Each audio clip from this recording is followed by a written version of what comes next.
President Trump says North Korean leader Kim Jong-un is making good on a promise to return the remains of American soldiers who died in the Korean War.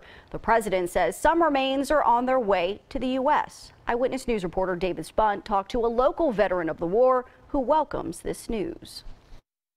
Lawson, Fred, MIA, 1950. Surrounded by symbols of patriotism and bravery, 87-year-old retired Army Sergeant Carl Sharples is reading the names of his friends.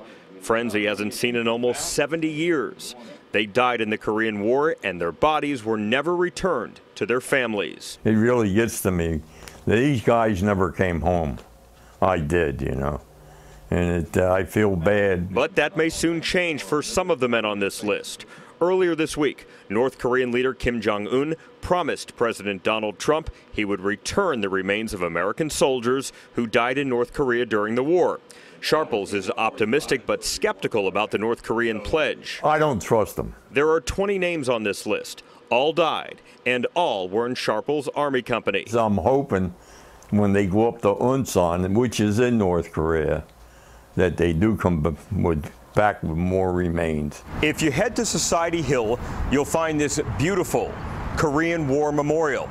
Carl Sharples is one of the men who made it possible. Sharples says the number of Korean War veterans living gets smaller each day. He's hopeful the new relationship between the United States and North Korea puts an end to a war that never formally ended. They say it was a forgotten war, but I don't forget it. I'll never forget it. In Philadelphia, David Spunt, CBS 3 Eyewitness News.